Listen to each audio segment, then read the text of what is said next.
पुंडलीकवरदा हरिविठ्ठल. श्री ज्ञानदेव तुकाराम दत्तात्रेय जनार्दन स्वामी एकनाथ सद्गुरुनाथ महाराज की जय. माऊली ज्ञानेश्वर महाराज की जय. जगद्गुरु तुकाराम महाराज की जय. समर्थ आडकोजी महाराज की जय.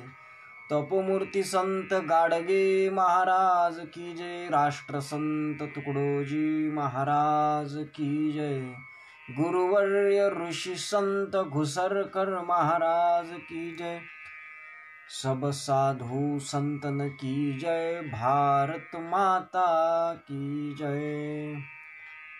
ओम नमस्ते अद्वितीयाय त्रिगुणात्म स्वरूपिणे अनंत कोटि ब्रह्मांड नायकाय परात्मने. आनंदमानंदकरः प्रसन्नं सत्यज्ञान स्वरूपं निजबोधयुक्तं योगीन्द्रमीड्यं भवरोगवैद्यं श्री सद्गुरुं नित्यमहं नमामि. ज्ञानदेवं ज्ञानमूर्तिं साक्षात् प्रेमस्वरूपिणं नामदेवं दयामूर्तिं नाथं वन्दे पुनः पुनः. वैराग्यस्य परामूर्तिं देवक्षेत्रनिवासिनं तुकारामं महाराष्ट्रे भक्तराज चतुष्टकं. श्रीमञ्जुलाभृन्मणिमाणिकेशं श्रीखञ्जरीशं जनहृन्निवेशं श्रीग्रामगीताजनकं प्रशान्तं सद्गुरुराष्ट्रसन्तं सततं नमामि. अनिन्द्य साहित्यसुधा समुद्र विदर्भदेशीं सुधामुदेव अद्भुत सदाचाररतो महात्मा विद्वान् विनम्र समुदारचेता. राष्ट्रसंत गिरोद्गीर्णं ग्रामकल्याणचिन्तनं दीनार्थ करुणापूर्ण ग्रामगीतामृतं महत्. शास्त्रसिद्धान्तानुगतं गुरुवाक्येषु सम्मतं स्वानुभूतिप्रमाणं च ग्रामगीतामृतं महत्. विदर्भी गर्जिली ज्यांची समन्वयी वाणी वाल्मिकी राष्ट्रसंत अनुचर महर्षी म्हणूनी अपुलिया कवन प्रवचने राष्ट्रधर्मा शिकवितो.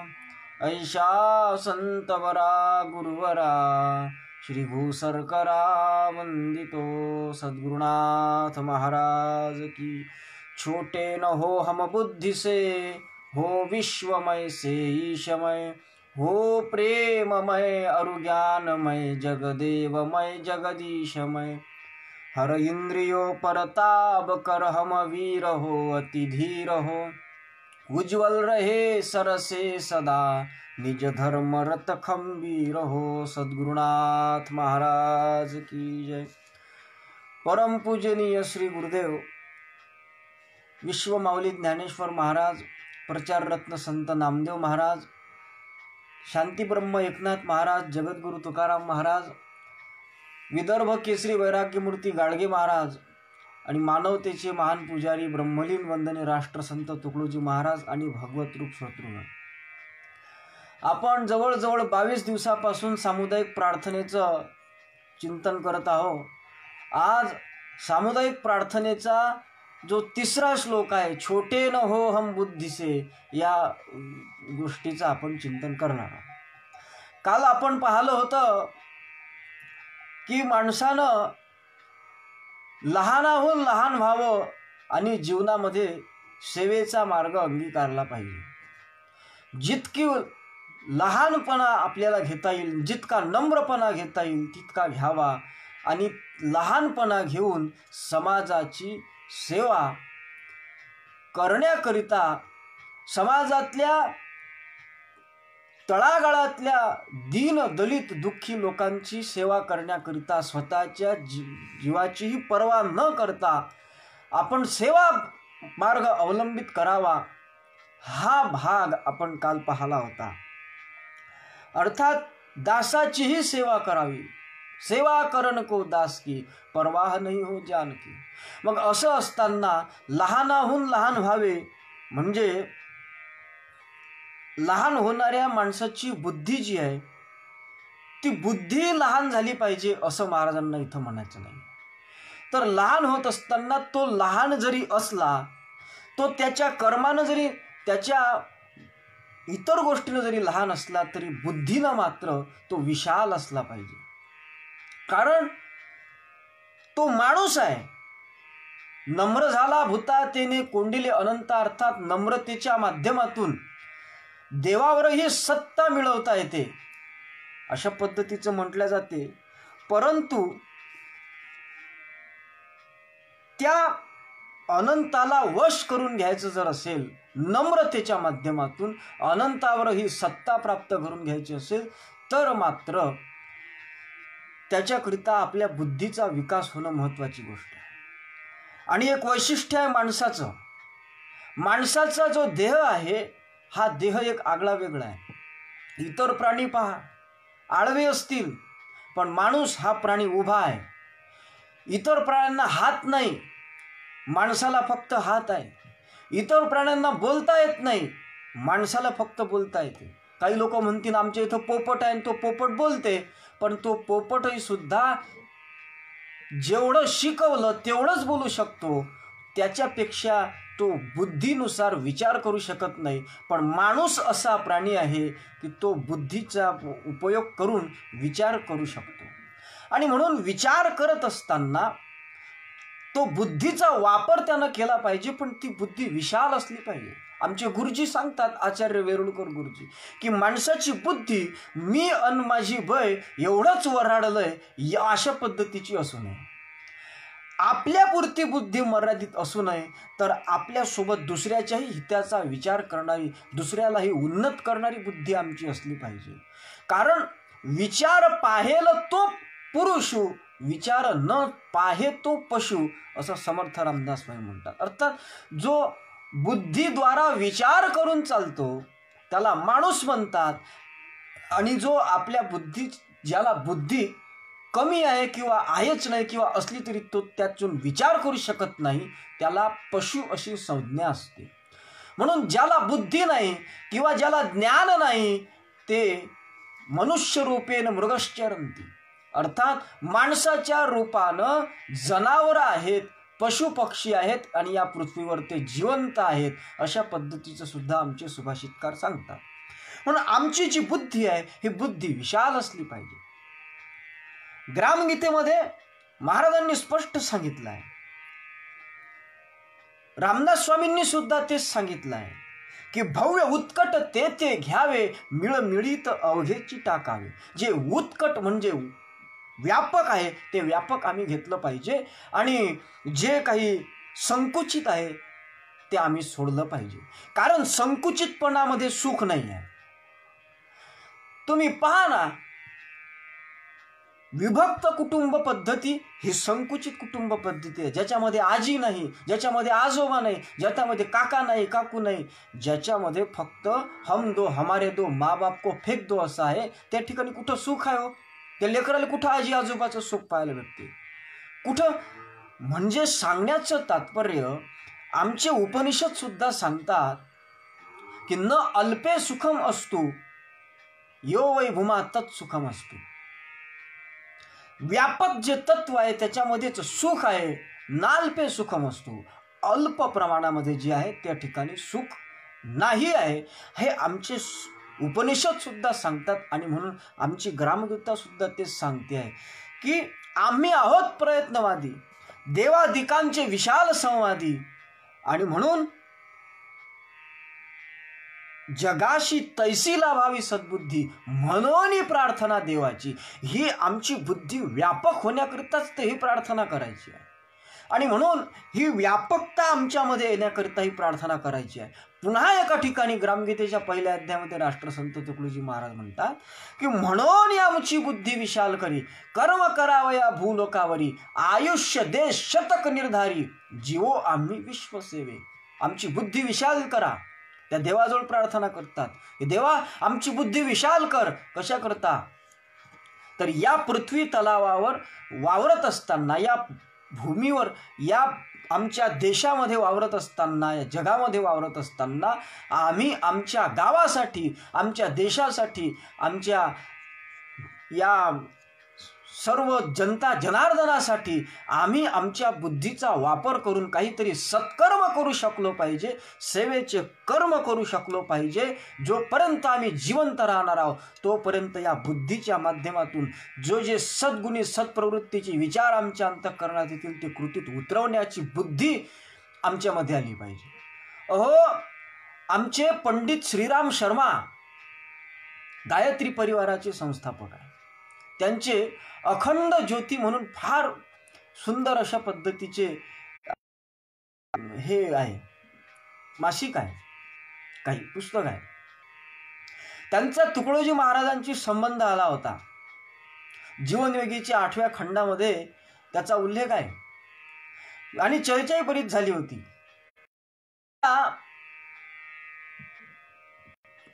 श्री पंडित परिवार काढलेला आहे आणि त्या गायत्री परिवाराचा महत्वाचा एक मंत्र आहे. काही लोक तो मंत्र सूर्याचा आहे असं समजतात. आता त्याचं नाव गायत्री मंत्र जरी असला तरी तो मंत्र फार व्यापक आहे. त्याचा अर्थ वेगळा आहे, लोक वेगळा लावतात. त्याचा अर्थ इतकाच आहे की तो गायत्री मंत्र जो आहे, ओम भूर्भुवः पितृवरेण्यम, या भूमीवर जे काही लोक आहेत, सप्त पाताळ आहे, 14 भुवन म्हटले जाते. हे 14च्या 14ही भुवन, भूर्वलोक, स्व म्हणजे हे जे लोक, जनोलोक, तपोलोक अशा पद्धतीचे सांगितले आहे. हे सगळेच्या सगळे ज्याच्या भरवशावर चालतात, तत्सवितुर्वरेण्यम, तो ज्ञान स्वरूप जो परमात्मा आहे, तो सूर्य ज्योती स्वरूप जो परमात्मा आहे, त्याच्याकडे अशा पद्धतीची प्रार्थना केलेली आहे की तत्सवितुर्वरेण्यम भर्गो देवस्य धीमहि. आम्ही त्यांची उपासना केली पाहिजे. आणि कशा करता? तर त्याच्याकडे काय मागितलं पाहिजे? तर भर्गो देवस्य धीमहि, आमची बुद्धी विशाल करा. धी म्हणजे बुद्धी, धीमहि म्हणजे मही म्हणजे आम्हाला या विशाल बुद्धी प्रदान करावी. हा त्या गायत्री मंत्राचा अर्थ आहे. हा आम्हाला समजला पाहिजे. आणि म्हणून धियो यो न प्रचोदयात, आम्हाला विशाल प्रकारची बुद्धी प्रदान करावी अशा पद्धतीची प्रार्थना त्या गायत्री मंत्रातून केलेली आहे. आणि याच दृष्टीनं आमचे समर्थ रामदास स्वामी सुद्धा म्हणतात की बुद्धी दे रघुनायका. कारण मागा आपण पाहिलं होतं मागच्या प्रवचनामध्ये की जैसी दीप कलिका धाकुटी, परिते बहुतेजा ते प्रगटी, तैसी सद्बुद्धी थे कुटी म्हणू नये. जसं एखादा दिवा लावलाय, तो दिवा दिसण्यासाठी जरी छोटा असला तरी तो दिवा मात्र संपूर्ण खोलीला प्रकाशमान करत असतो. तशी सद्बुद्धी ही छोटी जरी दिसत असली तरी सुद्धा ती लहान मात्र म्हणू नये, ती व्यापक अशा पद्धतीची असली पाहिजे, ही आमच्या संतांची संकल्पना आहे. आणि म्हणून आमची बुद्धी ही विशाल झाली पाहिजे. याच्याकरिता महाराज म्हणतात की छोटे न हो हम बुद्धीसे, आम्ही बुद्धीनं संकुचित असू नये. कारण पाश्चिमात्य एक तत्ववेत्ता होऊन गेला आहे, त्याचं नाव डार्विन. त्या डार्विनचा सिद्धांत आहे उत्क्रांतीवाद आणि विकासवाद अशा पद्धतीचा त्याचे काही एक सिद्धांत आहे आणि तो प्रसिद्ध आहे. जे सायन्सचे लोक असतील त्यांना त्याचा अभ्यास असेल, ज्यांनी विज्ञानाच्या अशा पद्धतीचा अभ्यास केला असेल. आता आम्ही काही विज्ञानाच्या जास्त अभ्यासक नाही, परंतु ज्यांनी कोणी विज्ञानाचा अशा पद्धतीचा आणि अभ्यास केला असेल त्यांना माहीत आहे की डार्विनचा उत्क्रांतीवाद आणि विकासवाद विज्ञानामध्ये प्रसिद्ध आहे. मात्र त्याचं म्हणणं असं आहे की या जगामधला पहिला जो सजीव आहे तो आहे अमिबा. आणि अमिबा हा एक पेशीय प्राणी होता आणि अतिसूक्ष्म अशा पद्धतीचा तो प्राणी होता. आणि अमिबापासून नंतर जंतूपासून अनेक पेशींची रूपं बदलत बदलत जाऊन मग त्याच्यापासून ते माकडासारखा आणि पाठीवर कणा वाकलेला, त्याच्यानंतर मग थोडा त्याचा पाठीचा कणा सरळ झालेला आणि अर्थातच माकडापासून म्हणजे बेडूक झाला, बेडकानंतर वानर, वानरापासून मग माणूस झाला आणि वानराची शेपटी गळून पडली आणि मग तोच वानर नर झाला म्हणजे माणूस झाला. असा त्या डार्विनचा सिद्धांत आहे. सायन्सच्या लोकांना त्याच्या बाबतीतली माहिती आहे. परंतु सद्भाविक सज्जन हो, त्यानं अत्यंत कौशल्यानं तो आपला सिद्धांत मांडलेला उत्क्रांतीवादाचा वा विकासवाद ज्याला अशा पद्धतीचं म्हटलं जाते त्याचा. पण हा जो सिद्धांत त्यानं मांडलेला आहे, परंतु त्याच डार्विनच्या देशामधले जे पाश्चिमात्य काही दुसरे वैज्ञानिक होऊन गेलेले आहेत, सायंटिस्ट होऊन गेलेले आहेत, त्यांचं असं मत आहे की अमिबासारखे जे सुरुवातीचे जे काही प्राणी होते ते प्राणी आजही सुद्धा तितक्याच आकाराचे व त्याच प्रकारचे पद्धतीचे दिसून येतात. अर्थात बहुसंख्य आहेत, अनेक प्राणी सृष्टीच्या आरंभापासून एकाच स्वरूपाचे आहेत इत्यादी गोष्टी. किंवा आता विचार जर केला तर माकडापासून माणूस झाला असं जर म्हटलंय तर माकडापासून माणूस झाला कसा झाला, तर माकडाची शेपटी गळून पडली आणि तिथून माणूस झाला. ही गोष्ट जर आपण मान्य केली तर सज्जन हो, मला असं वाटते म्हणण्यापेक्षा त्या पाश्चिमात्य जे दुसरे शास्त्रज्ञ आहेत, उदाहरणार्थ प्राध्यापक विलियम वॅटसन किंवा सर डासन, हे दोन जे पाश्चिमात्य तत्ववेत्ते होऊन गेलेले आहेत वा ज्यांना सायंटिस्ट अशा पद्धतीचं म्हटलं जावं ते होऊन गेलेले आहेत, त्या प्रोफेसर विलियम वॅटसन नावाच्या त्या सायंटिस्टचं मत असं आहे की जर माकडापासून माणूस झाला असेल तर मग माकडाची शेपटी गळून पडली नंतर माणूस झाला तर मग आज माकडं दिसायला नाही पाहिजे. मग हे माकडं दिसत आहेत याचा अर्थ माकडापासून माणूस झालेला नाही. अशा पद्धतीनं त्या डार्विनचा सिद्धांत सुद्धा त्यांनी खोडून काढलेला अशा पद्धतीचा आहे. अर्थात सांगण्याचं तात्पर्य हे आहे की हा जो क्रमविकास सांगितला आहे की प्राण्यापासून माणूस होतो, अर्थात प्राण्यामधले आदलेमधले जे काही प्राणी असतील ते पुढच्या प्राण्यांमध्ये जे गुण दिसून येतात किंवा बुद्धिवाद दिसून येतो, तो विकास जो झालेला आहे तो त्या प्राण्यापासून माणूस झाला म्हणून झालेला नाही, तर माणूस हा स्वतंत्र प्राणी आहे आणि तो स्वतंत्र प्राणी असल्यामुळे त्याला स्वतंत्र बुद्धी आहे, त्याला स्वतंत्र मन आहे आणि त्याच्यामुळे त्या बुद्धीच्या माध्यमातून तो विचार अशा पद्धतीचा करत असतो. वैदिक संपत्ती नावाचा एक ग्रंथ पंडित रघुनंदन शर्मा यांनी लिहिलेला आहे, त्याच्यामध्ये सुद्धा त्यांनी त्याचं विश्लेषण सुंदर अशा पद्धतीच केलं आहे. आणि हा जो डार्विनचा उत्क्रांतीवादाचा सिद्धांत आहे हे आमचे माधांचे प्रज्ञाचक्षू संत बालानंद गुलाबराव महाराज ज्यांचा फोटो ग्रामगीतेमध्ये प्रारब्धवाद या अध्यायावर आलेला आहे, ते आमचे माधांचे ज्ञानेश्वर कन्या प्रज्ञाचक्षू अद्वैत मधुराचार्य गुलाबराव महाराज त्यांनी सुद्धा त्यांच्या ग्रंथांच्या माध्यमातून डार्विनचा हा सिद्धांत खोडून काढलेला आहे. अर्थातच निसर्गतः क्रमाक्रमानं माणसाची बुद्धी विकसित होत गेली असं म्हणता येणं हे शक्य नाही. अर्थात क्रमाक्रमानं पशुपासूनच माणसाची बुद्धी वाढत गेली असं म्हणता येत नाही. आता दुसरा विचार असा की भारतीय संस्कृतीमध्ये पौराणिक ऐतिहासिक पुराणामध्ये जे पौराण मतवादी पंथ संप्रदाय असतील किंवा लोक असतील त्या लोकांचं असं मत आहे की पुराणामध्ये श्रीमद भागवत महापुराणामध्ये काही 22-24 अवताराचं वर्णन आहे. संत मालिकेमध्ये 10 अवतारांचं वर्णन आलं आहे. त्याच्यामध्ये मत्स्य, कत्स, वाराह, नृसिंह, वामन, परशुराम, राम, कृष्ण, बौद्ध आणि कल्की अशा पद्धतीची 10 अवतार मांडतात. आता हाही सुद्धा उत्क्रांतीवाद आहे असं म्हणण्यास काही हरकत नाही. कारण जलचर, अर्धजलचर, वनचर, अर्धमानव, लघुमानव, क्रूर मानव, मर्यादा पुरुषोत्तम आणि पूर्ण पुरुषाधिकांच्या विकासाची वाटचाल या 10 अवतारांमधून प्रकट होते आहे. पहा, मत्स्य अवतार आहे. मत्स्य अवतार म्हणजे काय? मत्स्य हा पाण्यामध्ये राहतो, पूर्णतः पाण्याच्या बाहेर तो राहू शकत नाही. तसा हा जो जीव ज्यावेळेस जन्माला येतो, तुम्ही आम्ही ज्यावेळेस जन्माला येतो त्यावेळेस आईच्या गर्भामध्ये असतो, त्यावेळेस पाण्यामध्येच असतो, अर्थात तो मत्स्य अवतारच आहे. त्यानंतर कच्छ अवतार आहे, अर्धजलचर आहे. त्यानंतर वराह अवतार आहे, म्हणजे बाहेर राहिला की तो कच्छ अवतार आहे.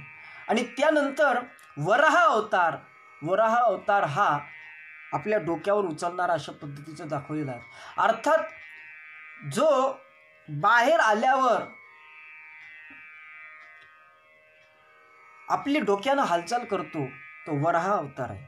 नृसिंह अवतार, अर्थातच त्याला कुणी त्रास दिला की त्याच्या जीवावर येते आणि तो रागावतो. पहा तुम्ही, घरामधले बहीण भाऊ असतील, त्यांच्यामध्ये लहानपणी बहीण भाऊ असले की ते इतके भांडतात की भयानक.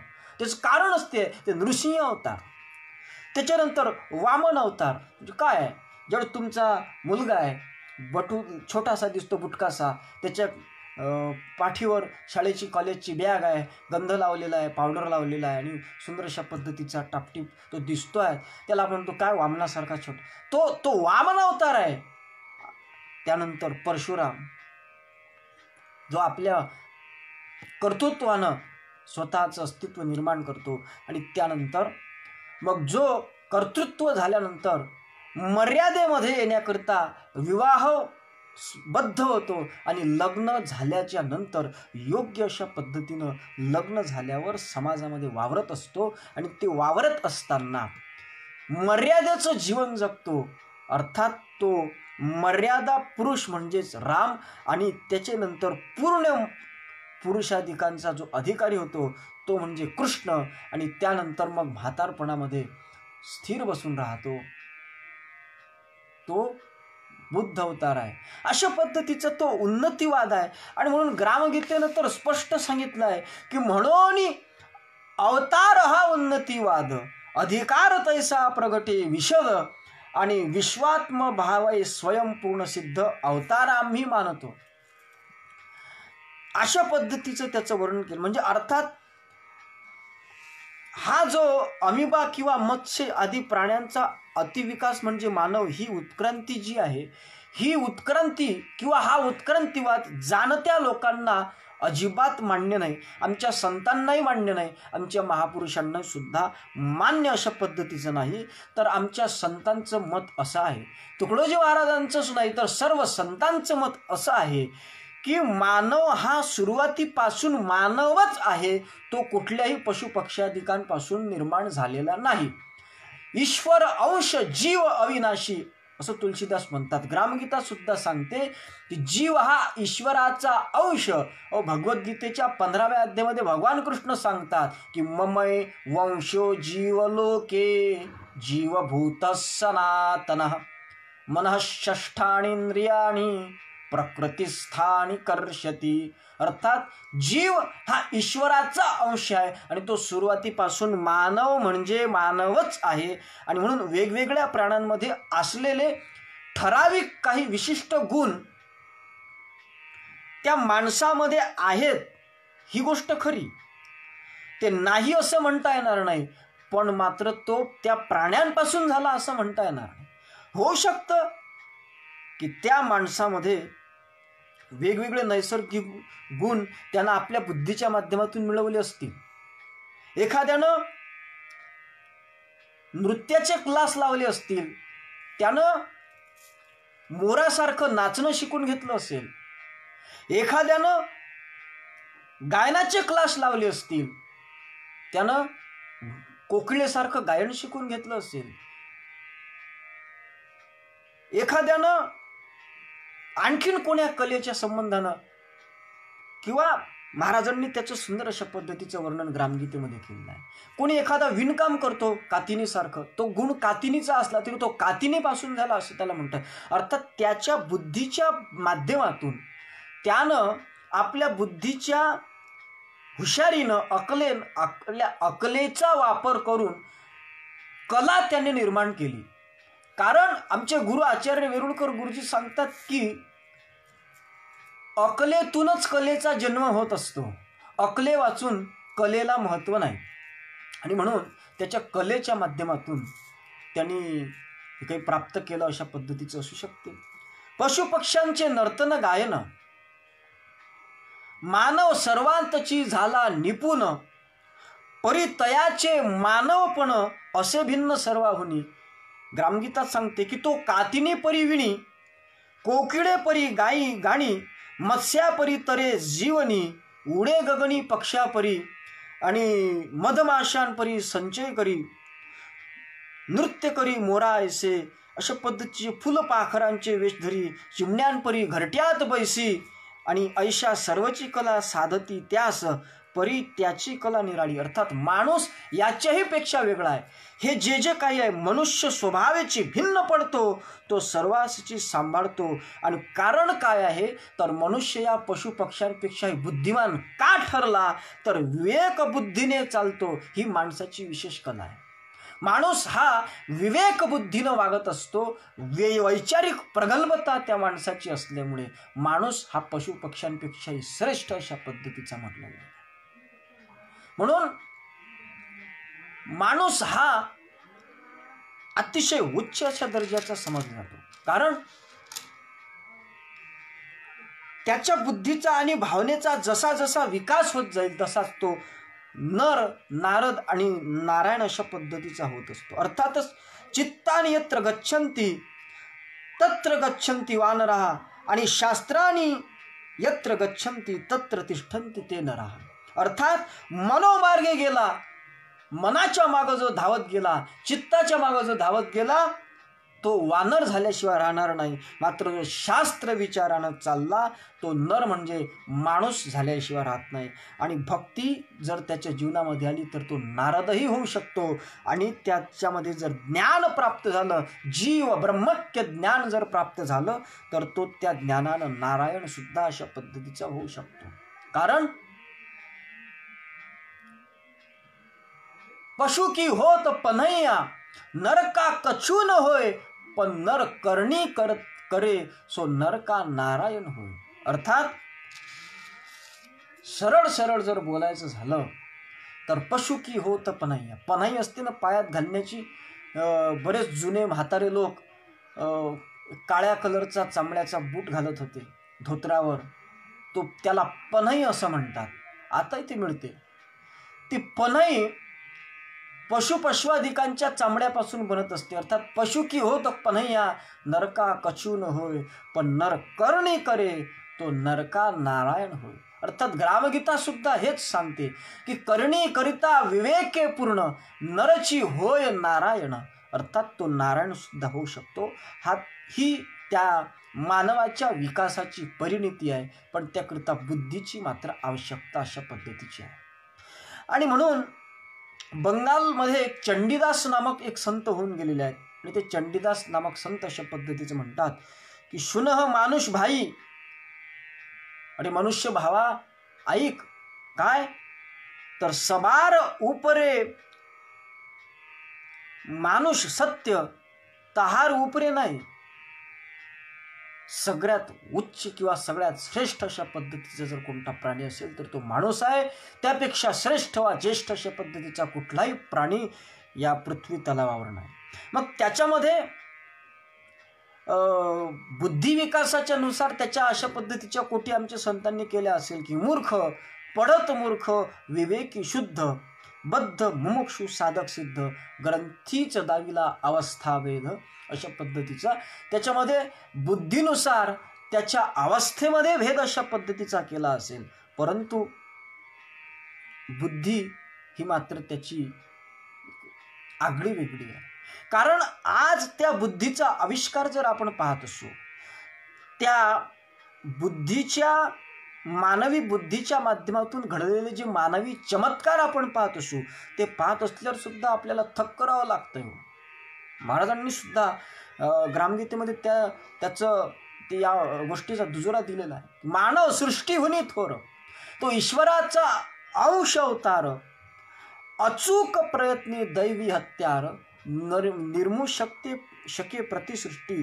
अर्थातच केले मंगळावरी उड्डाण, चढला हिमगिरी शिखरी पूर्ण, शोधिले अग्निअस्त्र अणुअस्त्र महान हायड्रोजन आधी, आणि त्याच्याही पुढे ऐकती करोडो मैलांवरून, परस्परांचे गायन भाषण, विश्व हे आटोक्यात आणून, घर केले हवयाचे.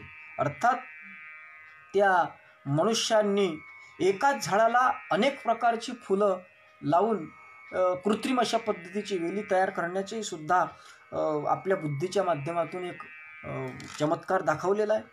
किंवा अपमृत्यू टाळण्याच्या संबंधानं काही उपाययोजना त्यांनी करून ठेवलेल्या आहेत. किंवा आयुष्य वाढवण्याची सुद्धा कला त्यांनी प्राप्त करून घेतलेली आहे. हायड्रोजनासारखे वायू सुद्धा निर्माण करण्याची त्यांनी, ऑक्सिजनसारखे वायूसुद्धा निर्माण करण्याची त्यांनी आणि एक कला विज्ञानाच्या माध्यमातून आपल्या बुद्धीच्या बलावर आणि प्राप्त करून घेतलेले वा त्या माध्यमातून त्यांनी अणुअस्त्र अग्निअस्त्र सुद्धा निर्माण केलेलं आहे. ग्रहगोलावर जाण्याचा, मंगळावर जाण्याचा सुद्धा त्यांनी अशा पद्धतीचा आणि एक प्रयत्न तुमच्या समोर ठेवलेला आहे. अर्थातच या सगळ्या गोष्टी त्यांना शक्य झालेल्या आहे. अहो, त्याहीपेक्षा महत्त्वाची गोष्ट की ऐकती करोडो महिलांवरून. कितीतरी अंतरावर तुम्ही असाल पण माझं प्रवचन या ठिकाणी ऐकतात, किंवा कोणाचं प्रवचन, कोणाचं भजन, भाषण, कीर्तन, कितीतरी गोष्टी टी व्हीच्या माध्यमातून कुठं घडलेल्या गोष्टी आपण कुठं पाहतोय. लाईव्ह प्रवचनाच्या माध्यमातून कुठं प्रवचन, कुठं लोक पाहतात. अर्थात ही सगळी जी काही किमया आहे ही मानवी बुद्धीतून जन्माला आलेली आहे. अर्थातच विश्वसुद्धा त्यांनी या सोशल मीडियाच्या माध्यमातून जवळ आणण्यासारखं केलेलं आहे. परंतु हे सगळं त्या मानवाच्या बुद्धीच्या माध्यमातून प्राप्त झालेलं आहे. अर्थातच मानव तो शक्तिमान है, सब बुद्धि उसके पास है, फिर क्यों वही छोटा बने जो विश्व करले दास है. अशा पद्धतीचं राष्ट्रसंत तुकडोजी महाराज सांगतात. इतकी व्यापकता जर त्याच्या बुद्धीची आहे, इतकी विशाल बुद्धी जर त्याच्या ठिकाणी परमात्म्याने त्याला दिलेली आहे, इतका बुद्धीच्या माध्यमातून जर तो इतक्या मोठ्या मोठ्या गोष्टी साध्य करू शकतो, तर मग आमच्या काही सज्जनांना असा प्रश्न पडला, महाराज राष्ट्रसंत तुकडोजी महाराजांना असा प्रश्न पडला की जग जिंकू शकणारा हा जो मानव आहे आपल्या बुद्धीच्या भरवशावर, हा मानव प्रतिसृष्टी सुद्धा निर्माण करू शकतो. इतकं सामर्थ्य बुद्धीच्या माध्यमातून, बुद्धीच्या बलावर या मानवानं मिळवलेलं आहे. परंतु असं असताना या माणसानं आपली बुद्धी संकुचित का ठेवावी, किंवा याची बुद्धी संकुचित का आहे, याचंच दुःख आमच्या जगद्गुरू राष्ट्रसंत तुकडोजी महाराजांना वाटलं. आणि म्हणून ती बुद्धी, ही जी बुद्धी आहे ही संकुचित असू नये. ज्या प्रकारे त्यानं या पद्धतीचे व्यापक अशा पद्धतीचे शोध लावले आहे, त्यानुसार त्याची बुद्धीसुद्धा व्यापक व्हावी. कारण आज माणसाच्या बुद्धीचा जर विचार केला सज्जन हो, काय माणसाच्या बुद्धीचा विचार जर केला तर किडा जरासा और पत्थर में घर करे, इंसान वह क्यों न दिलभर में घर करे. अर्थात किळा हा छोटासा जरी असला तरी मोठ्यातल्या मोठ्या दगडाला सुद्धा पोखरून काढू शकतो. मोठ्यातल्या मोठ्या गोष्टी सुद्धा किळा पोखरून काढू शकतो, पण त्याच्यामध्ये घर करून त्याच्या आतमध्ये तो राहू शकतो. परंतु माणसाला इतकी बुद्धी असून सुद्धा माणूस दुसऱ्याच्या हृदयामध्ये घर करून राहू शकत नाही. अर्थात ही जी माणसाची संकुचित बुद्धी आहे, ती बुद्धी जी आहे ती बुद्धी व्यापक व्हावी अशा पद्धतीची महाराजांची इच्छा आहे. कारण बुद्धी विकासन जोवरी होतो तोवरी अज्ञानी जीव राहतो, आणि म्हणूनच घडते पाप अगाधे. अवगुण कानीन घ्या गुरु माझ्या. म्हणून त्या बुद्धीचा विकास होणं महत्वाचं आहे. कारण बुद्धीचा विकास जोपर्यंत होत नाही तोपर्यंत त्याला खऱ्या अर्थानं माणूस म्हणण्याची व्यवस्था आमच्या संतांच्या विचारामध्ये नाही. आणि म्हणून सज्जन हो, आम्ही बुद्धीनं छोटं होऊ नये असं म्हणण्याकरता महाराजांनी सांगितलं आहे की आम्ही बुद्धीनं व्यापक व्हावं. याच्याकरता महाराज म्हणतात की छोटे न हो हम बुद्धी से. छोटे न हो अर्थात मोठे हो. आणि मोठे हो म्हणजे काय? कारण आमचा खरा धर्म काय आहे तर विश्वव्यापक प्रेम करना ही हमारा धर्म है, सबसे मिलजुल कर विचरना ही हमारा वर्म है. हे आमचा धर्म आहे. सगळेजण एक मिळून राहणं, एक दिलानं राहणं हाच आमचा खऱ्या अर्थानं धर्म आहे. आणि म्हणून आमचे सुभाषितकार सुद्धा सांगतात, शास्त्रकार सुद्धा सांगतात की निज अयम परोवेती गणानाम लघुशेतसाम उदारचरितानाम वसुधैव कुटुंबकम ही आमची भावना असली पाहिजे. हे विश्व आम्ही नटलो सहसा, हे विश्वची माझी घर, ऐशी मती जयाची स्थिर किंबहुना चराचर आपणची झाला. या पद्धतीचं आमची धारणा असली पाहिजे. आणि म्हणून माझा दुसरा या पद्धतीचा आपपर भाव सुद्धा आमच्या ठिकाणी नसावा. तर हे सगळं अख्खं जे जग दिसतंय ना सद्भाविक सज्जन, हे जगच माझं घर आहे ही धारणा आमच्या बुद्धीची झाली पाहिजे. या महात्म्यतेचं द्योतक म्हणून राष्ट्रसंत तुकडोजी महाराज म्हणतात की छोटे न हो हम बुद्धी से. व्यापक झालं पाहिजे. पण आज मानवी बुद्धीनं विज्ञानाची जी कास धरली आहे त्या विज्ञानाची कास धरून त्यानं खूप काही अशा प्रकारची एक उंची मिळवलेली आहे, प्राप्त केलेली आहे. त्याच्या माध्यमातून अंतरिक्षामध्ये जाण्याच्या संबंधाने त्यानं सामर्थ्य मिळवलेलं आहे. प्रतिसृष्टी निर्माण करण्याचं सामर्थ्य त्याच्यामध्ये आहे. सद्भाविक सज्जन, परंतु एक महत्त्वाची गोष्ट सांगू का? एक महत्त्वाचं बोलू द्या. एक श्लोक आम्ही लहानपणापासून ऐकत आलो, आत्ताही तो प्रसिद्ध श्लोक आहे.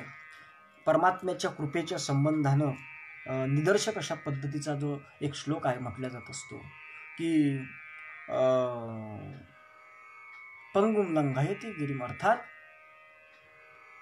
मुकम करोति वाचालम पंगुम लंघयति गिरिम यत्कृपा तमहम वंदे परमानंद केशवम. अशा पद्धतीचा जो श्लोक आहे त्याच्यामध्ये म्हणतात की जो पंगू आहे, तो जो लंगडा आहे, तो लंगडा व्यक्ती पर्वतावर जाऊ शकत नाही. परंतु आज अशा पद्धतीची व्यवस्था आलेली आहे की तो काही साधनांचा उपयोग करून तो माणूस अंतरिक्षामध्ये सुद्धा फिरून येऊ शकतो. नवे एखादा उंदिरासारखा प्राणी सुद्धा पर्वतावरच नाही तर अंतरिक्षामध्ये पाठवून शेकडो पृथ्वीच्या प्रदक्षिणा करण्याचं सामर्थ्य मानवाला दिलं आहे. एवढं जरी त्याला प्राप्त झालं असलं तरी सज्जनो एक गोष्ट लक्षात ठेवा, माणूस इतकं सुद्धा सामर्थ्य प्राप्त करू शकला असेल तरी सुद्धा तो मानव देव अशा पद्धतीचा झालेला नाही. कारण देव म्हणजे अतिमानव, मानवांचा आदर्श गौरव, त्याचे कार्य ध्यानी राहो म्हणून देव. आणि म्हणून देव म्हणजे काय तर देव म्हणजे कर्तव्यशूर, न्याय नीतीचे माहेर, क्रांती कार्याचे दिव्य निर्झर, अग्रेसर जगामाजी. पण आज हा जो प्रगाढ अशा पद्धतीची बुद्धी प्राप्त केलेला मानव आहे हा तर त्याच्यामधलं अनेक गोष्टी त्यानं जरी प्राप्त केल्या असल्या तरी तो त्यातलं मानवता मात्र हरवलेली आहे.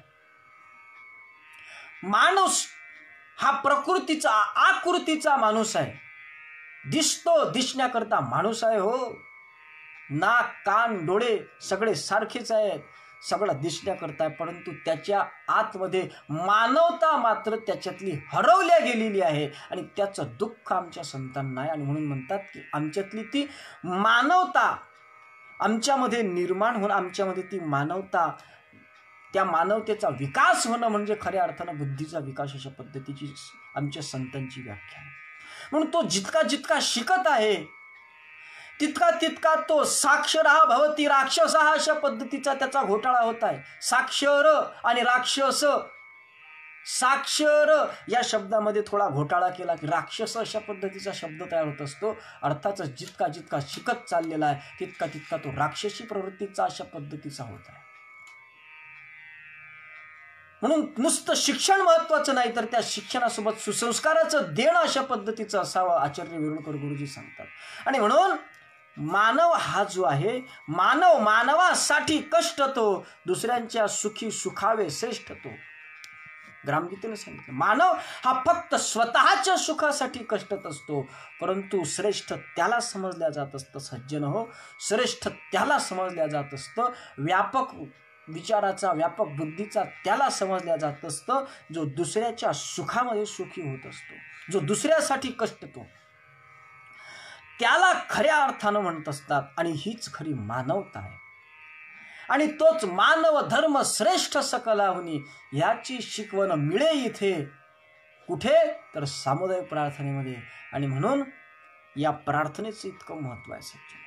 आणि म्हणून माणूस हा त्याच्या बुद्धीनं निर्माण केलेल्या अस्त्रांचा उपयोग करत असताना आपपर भावातून करतो आहे. आपला आहे का, तर मग त्याची चूक सुद्धा लपवून ठेवायची, आणि पर का असेल तर त्याच्या बाबतीत मग आपले शस्त्र उचलायचे. अर्थात तो चंद्रावर गेला ना, तो चंद्रावर जरी गेला तरी त्याही ठिकाणी ज्या वेळेस त्याला लढाई करण्याचा प्रसंग येईल ना माणसाला, तर तो चंद्रावर गेल्यावर सुद्धा हा माझा आहे की दुसरा आहे याचं परीक्षण पहिले करील, मग युद्ध, की त्याची संकुचित बुद्धी झालेली आहे. आमच्या डोक्यामध्ये जातीयवाद, पंथवाद, धर्मवाद, संप्रदायवाद जो घालून दिला गेलेला आहे, याच्या भिंती उभ्या करून दिलेल्या आहे. हा या पंथाचा, तो त्या धर्माचा, तो त्या बुवाचा चेला, हा या देवा,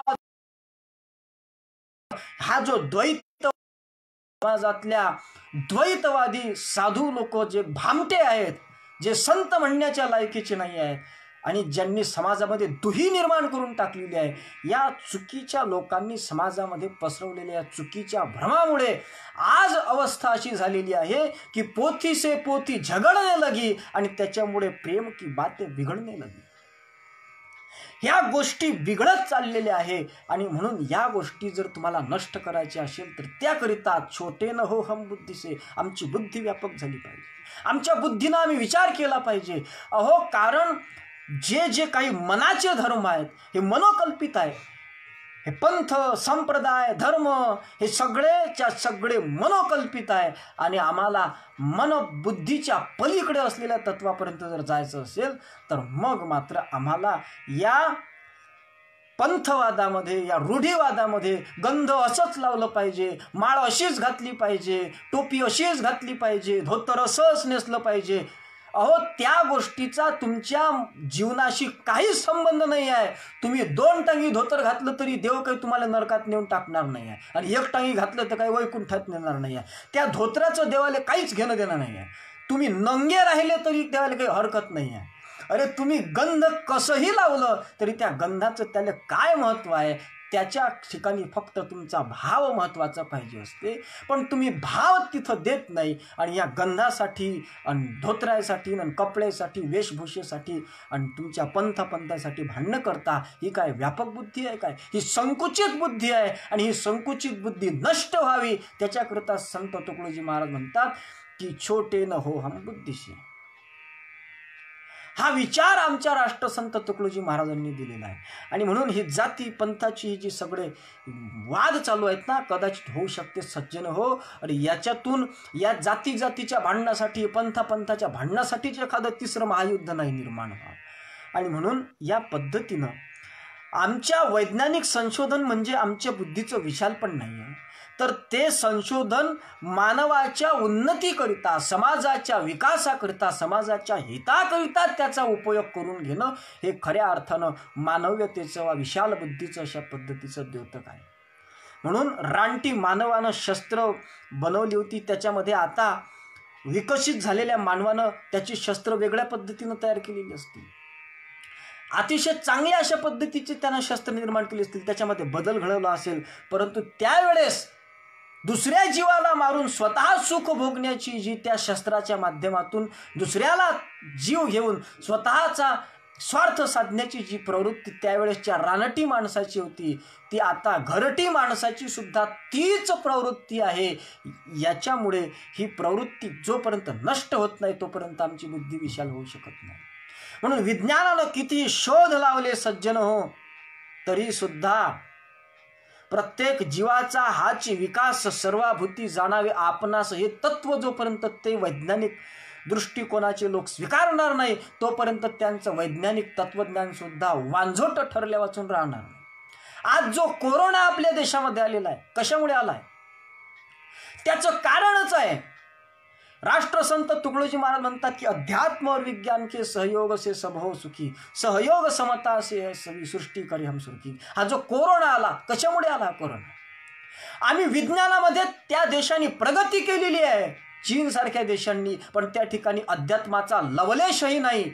म्हणून त्यांच्यामध्ये स्वतःसोबत दुसऱ्यालाही नष्ट करण्याची बुद्धी जागृत झाली आणि त्यांनी कोरोनासारखं हे महामारी निर्माण केली आणि ती स्वतःच नाही तर दुसऱ्या ठिकाणी फैलून स्वतःबरोबर दुसऱ्याचाही नाश केला. ही जर वृत्ती कशापासून झाली असेल तर फक्त विज्ञानाचं सहकार्य घेतलं, अध्यात्माचं सहकार्य घेतलं नाही. म्हणून संकुचित बुद्धी होती, म्हणून हा प्रकार घडला कोरोनाचा. आणि आमच्या देशामध्ये फक्त विज्ञान आहे, आम्ही अध्यात्म आहे. आम्ही भारतातली लोक विज्ञानाला महत्त्वच देत नाही. काही लोक देतात, पण बऱ्याचपैकी लोक विज्ञानाला महत्त्व देत नाही, अध्यात्मच डोक्यावर घेऊन नसतात. त्याच्यामुळे या ठिकाणी अध्यात्म भरपूर आहे, पण त्या कोरोनावर मात करण्याकरिता आमच्याकडे औषध उपलब्ध नाही, कारण आम्ही विज्ञानात मागाव.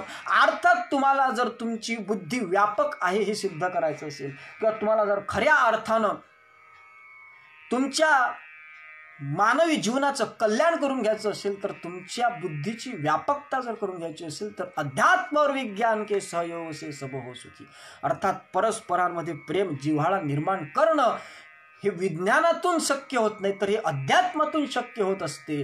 आणि त्याच्याकरिता आपली बुद्धी विश्वाकार होण्याकरिता, विश्वव्यापक प्रेम करण्याकरिता, विश्वव्यापक देव जाणण्याकरिता आपल्याला आपली बुद्धीसुद्धा व्यापक अशा पद्धतीची करून घ्यावी लागेल. आणि म्हणून विश्वाकार व्हावे, पाहावे तैसे बोधित जावे सकळ जीवाशी, या पद्धतीनं राष्ट्रसंत तुकडोजी महाराजांच्या मते बुद्धीचा मोठेपणा यामध्ये आहे.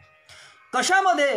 तर ज्यामुळे विश्वात सुख शांती टिकून राहील अशा पद्धतीचे कृत्य करण्याची जी बुद्धी आहे ती बुद्धी म्हणजे विशाल बुद्धी आहे. आणि ती बुद्धी तुम्हाला प्राप्त व्हावी याकरिताच राष्ट्रसंत तुकडोजी महाराजांनी सांगितलं आहे की म्हणून आमची बुद्धी विशाल करी, कर्म कराया भूलोकावरी, आयुष्य दे शतक निर्धारी, जीव आम्ही विश्वसेवे. हा राष्ट्रसंतांचा एक मानसिक संकल्प आहे की म्हणून आमची बुद्धी विशाल करी. आणि त्याकरिता राष्ट्रसंत तुकडोजी महाराज असं सांगतात की छोटे न हो हम बुद्धि से, हो विश्वमय से ईशमय, हो प्रेममय अरु ज्ञानमय, जगदेवमय जगदीशमय. आमची बुद्धी विशाल झाली पाहिजे. आणि ती बुद्धी विशाल होण्याची प्रक्रिया, आमची बुद्धी विशाल झाली की ती विशाल होण्याकरिता आम्ही काय केलं पाहिजे तर आम्ही विश्वाशी समरस झालो पाहिजे. हा सिद्धांत राष्ट्रसंत तुकडोजी महाराजांनी या ठिकाणी नेमका सांगायचा. राष्ट्रसंत तुकडोजी महाराजांचं जे साहित्य आहे, जे तत्वज्ञान आहे, ते साहित्यसुद्धा एक आगळं वेगळं साहित्य आहे.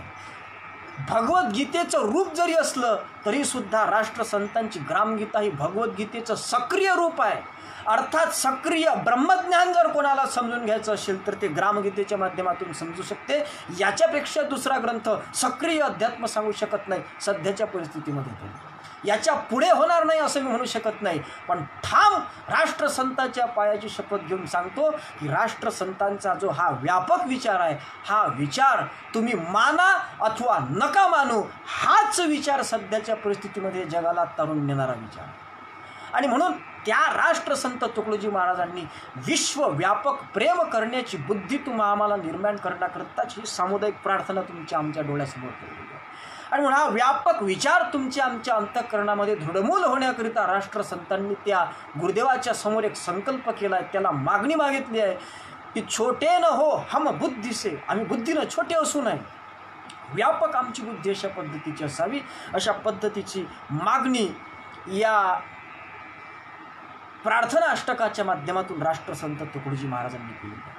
आता पुढचा जो विचार आहे तो विचार आहे की विश्वसेवेच्या माध्यमातून ईशप्राप्ती कशी करून घ्यायची, हा सुंदर विचार राष्ट्रसंतांनी मांडलेला आहे. बरेच लोक असं म्हणतात की एका देवाच्या मागं लागलं की आपल्याला जगाचं काही घेणं देणं नाही, अर्थात एका देवाचीच भक्ती करायची आणि जगाचं काहीही झालं किंवा हा म्हणे सच्चिदानंद जग आणि गावी दुःखाची लागली आग, अर्थातच ग्रामसेवाही ज्याला न कळे त्याचे ज्ञान व्यर्थची, या पद्धतीचा विचार राष्ट्रसंतांनी पुढच्या प्रकरणामध्ये मांडलेला. उद्याचं जे आपलं प्रवचन आहे ते प्रवचन विश्वसेवा मार्गे ईशसेवा ईशप्राप्ती अशा पद्धतीचा एक विषय उद्याच्या आपल्या प्रवचनामध्ये राहणार आहे.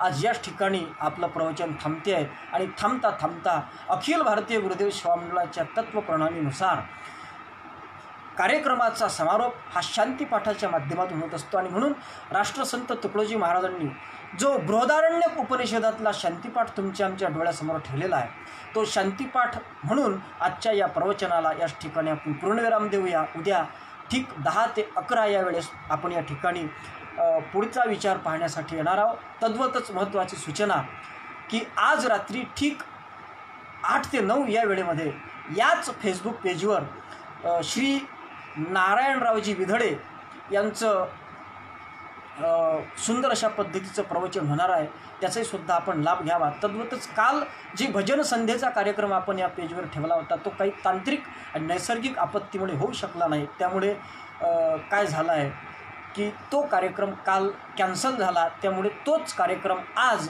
या फेसबुक पेजवर होणार आहे. त्याची निश्चित वेळ आम्ही या पेजवर तुमच्यासमोर सादर करणारच आहोत काही वेळामध्ये. तेव्हा त्याही कार्यक्रमाचा लाभ सद्भाविक सज्जनांनी घ्यावा अशी विनंती करतो आणि शांतीपाठाच्या माध्यमातून आपल्या प्रवचनाला पूर्णविराम देऊया. सर्वेत्र सुखीनः सन्तु सर्वे सन्तु निरामयः सर्वे भद्राणि पश्यन्तु मा कश्चित् दुःखमाप्नुयात्. ओम शांती शांती शांती.